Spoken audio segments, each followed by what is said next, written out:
The following is intended for mature audiences. Viewer discretion is advised.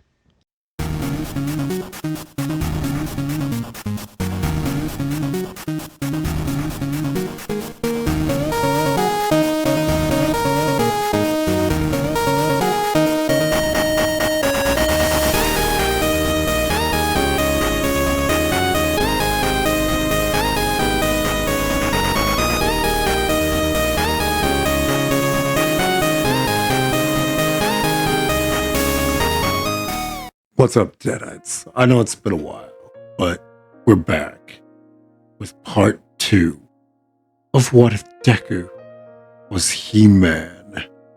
Last time we left with Izuku taking the Sword of Power and saying the words of power. However, that's not what we're gonna pick up. Let's start with Izuku's feline friend, Cringer. I'll be up front here. He can speak like in the 80s and in, well, the reboot. So, let's go with that. But let's not make him a complete and total coward. I liked what the reboot did with him, but I also want to keep a bit of classic Cringer, so let's fuse them to a point. This specific Cringer is no coward, but he won't be going into fights he can't win. And with his problems, it's got to be a lot of them. Cringer was missing Adam just about as much as Izuku was. Cringer had known them since they were children, and Izuku saved him from a group of poachers, or to be specific, one mad poacher that had captured him.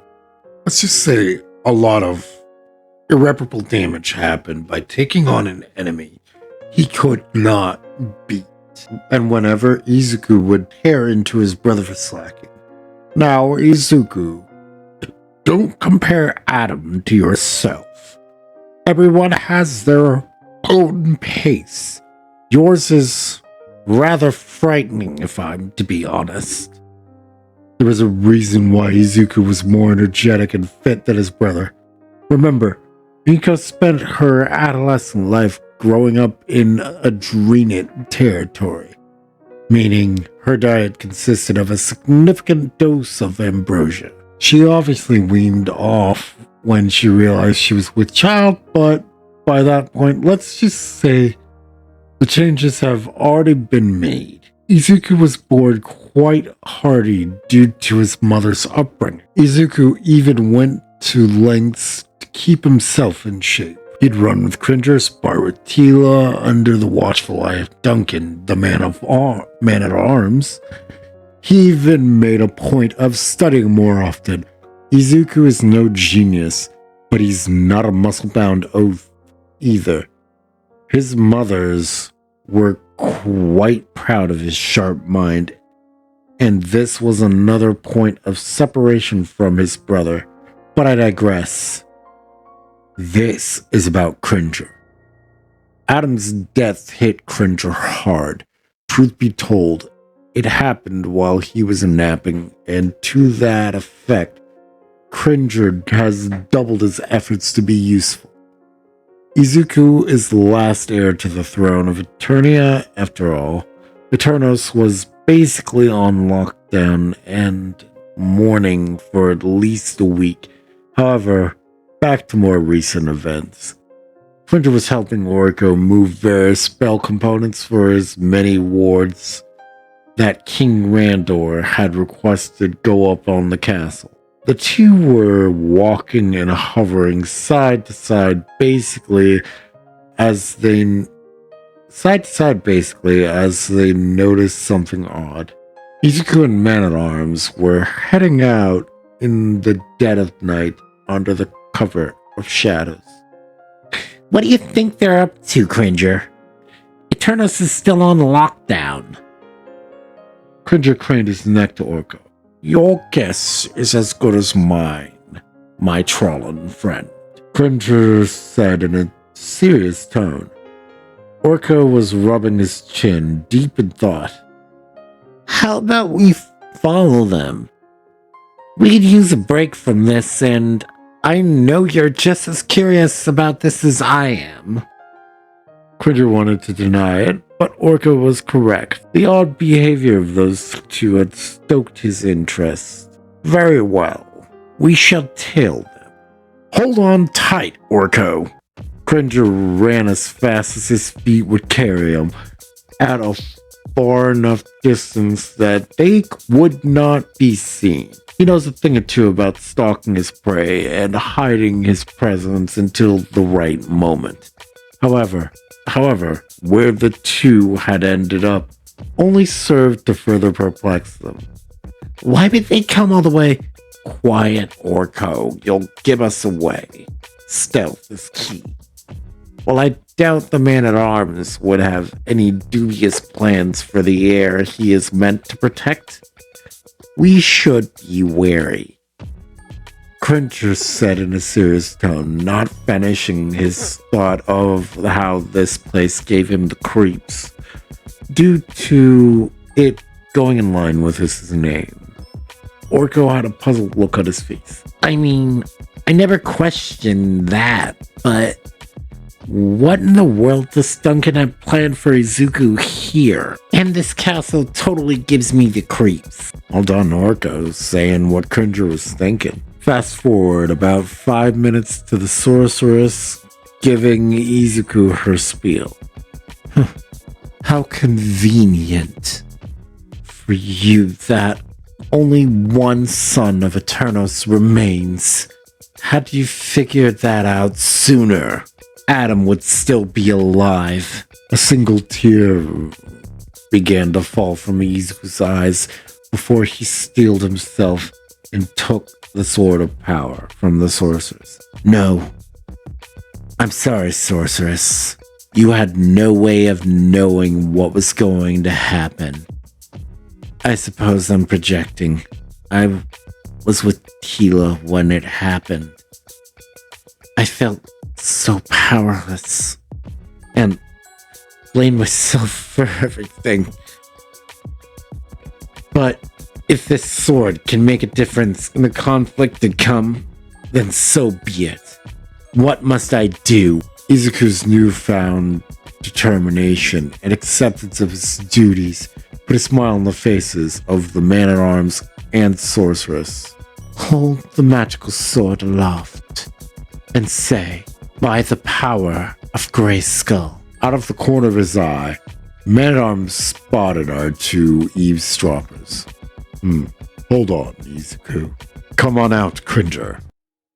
I saw your tail. Cringer yelps in surprise and steps out of his cover, head held down in defeat and in shame. I get it. You're protective of your last charge, but what you and Orko have just heard must remain here. Do you understand? Cringer answers without hesitation. If Izuku is to become this warrior of what is right in the world, then I shall stand by him. I might not be much of a prize anymore, but I can at least help him with this. My loyalty is to the boy who saved me. While Adam was a good boy, Izuku is the one I call master. Time for a little more backstory to make this Cringer a little different. Cringer was, being illegally hunted by a small group, but specifically one horrible hunter. And when he was caught, the horrible man tortured him. Cringer was quite young when this happened, but luckily enough, Izuku and Adam had broken off from the royal hunting party, or more accurately, Adam had gotten them lost when he had to take a leak and didn't want to say so to his father after insisting that he was fine. At this point, Izuku had been training to fit the role of Adam's protector and was rather well-toned for a young boy, and since he was certified by Duncan, the man-at-arms, he was allowed to have a weapon on him at all times. In this instance, he has a magic tech bow and 2 short swords, so Adam technically wasn't unguarded. Izuku wasn't budging, and then Adam did something that he would only ever do once in his life. He pulled rank on his brother. Izuku, do as I say. I am the crown prince, and you are my guard. Before you are my brother. Izuku stood for a moment in shock at what had come out of his brother's mouth. Yes, my lord. I apologize for speaking out of place. I shall do as you command. Izuku bowed low to the ground and averted his gaze, and at the sight of that, Adam swore that he would never do that again. The boys could hear the cries of a young cringer, albeit not a cub, but not full grown either, and made their way to it. Behind me, my liege. Do as I say. It could mean the difference between life and death. Am I clear, my prince? Adam was scared but followed his brother's orders and made a point to take Duncan's lessons more seriously as Izuku hands Adam a weapon. In Izuku's hand was his bow, a good, quiet weapon that made well for stealth kills. To be clear, the boys are about 10, and yes, Izuku has taken at least one human, sentient life before, and of course has slain game and even carved it for food. So, Izuku may technically be a prince, but he has survival skills on hand. His birth mother and godfather saw to that. Izuku's face was filled with disgust as he saw what that hunter was doing. He was carving that tiger alive. Izuku made the decision to show no mercy and fired as many arrows as he could into that sorry excuse of a hunter. However, his target wasn't quite dead yet. Izuku made a quick dash and slit the sorry excuse of a hunter's throat. Adam approached Cringer. Adam, stop! He's a wounded animal. Nothing in the jungle is more dangerous. Move over there, within my sight. Slowly. Adam followed his orders. Izuku lit a flare and assessed the situation.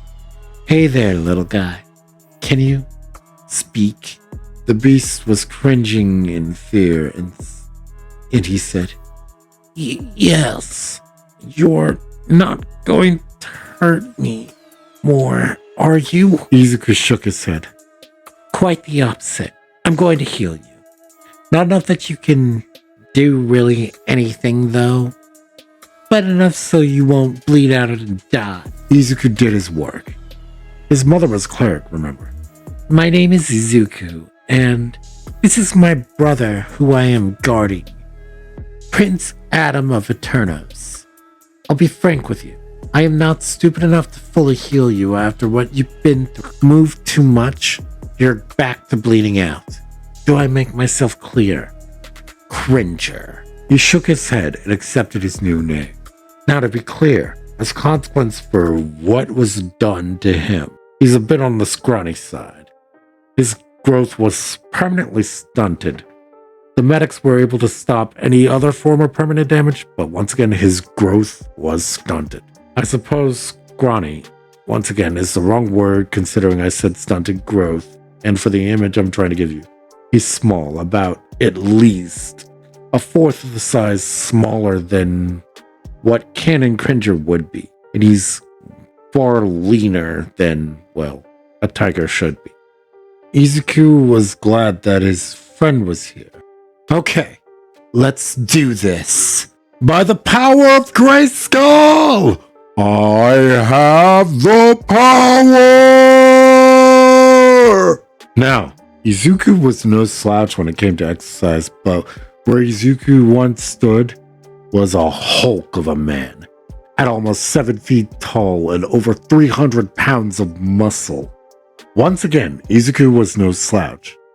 But now he is absolutely jacked. Izuku took a deeper look into his sword and spotted his hair was a few shades brighter, actually.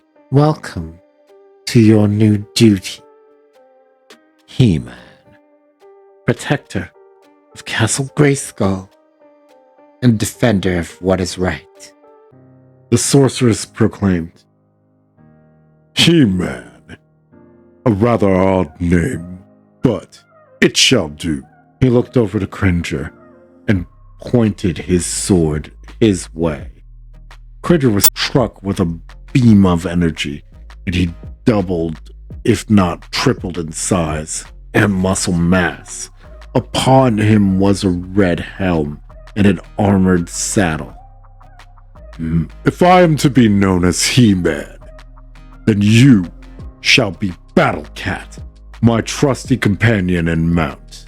Battle Cat let out a mighty roar of approval. A chime went off on Duncan's wrist. Man-at-Arms, the vile crew has returned, and Lady Inko has been kidnapped. That struck home for Izuku, or should I say He-Man. He barely managed to keep his composure together.